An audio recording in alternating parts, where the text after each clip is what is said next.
नमस्कार मंडळी, आज आपण ठाण्यातील एक अशा मंदिरात जाणार आहोत ज्या मंदिरामध्ये शिवलिंगाची व नंदीची उंची दरवर्षी वाढत आहे।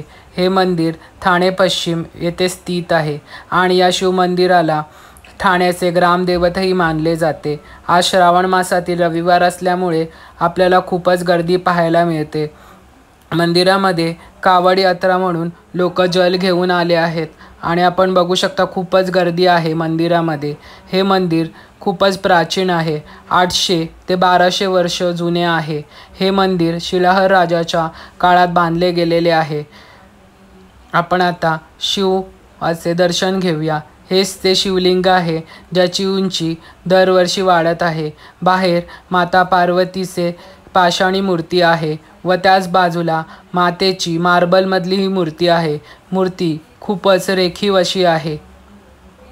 हे मंदिर 1760 मध्ये पुन्हा जीर्णोद्धार करण्यात आले।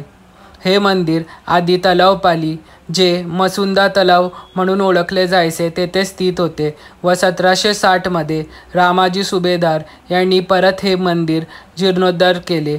बाहेर माता रुक्मिणी व विठ्ठलाचेही मंदिर आहे। जरा पुढे गेल्यावरती आपल्याला शीतलादेवी व कोकलादेवीच्या मूर्ती दिसतील। माता शीतलादेवी ही रोगांना दूर करते व आपण बघू शकता हे माता शीतलादेवीचे खूपच सुंदर असे मंदिर आहे।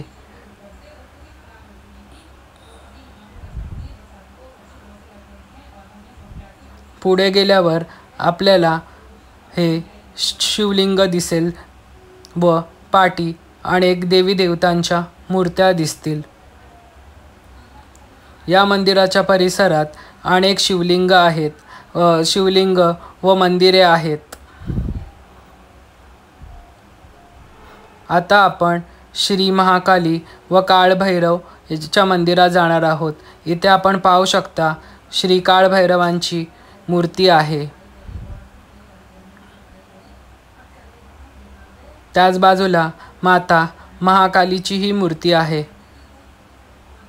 मातेच्या चेहऱ्यावर खूपच सुंदर असे नूर आहे। ही मूर्ती चतुर्भुज आहे आणि त्या बाजूला आणखी एक शिवलिंग आपल्याला दिसते। मंदिराच्या वरती आपल्याला वारली पेंटिंग ही दिसतात। तेथेच आपल्याला श्री वेताळाची मूर्ती दिसते। पुढे आपल्याला कामधेनूचेही मंदिर दिसेल।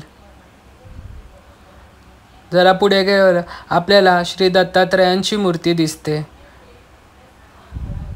हे मंदिर ही खूपच सुंदर आहे।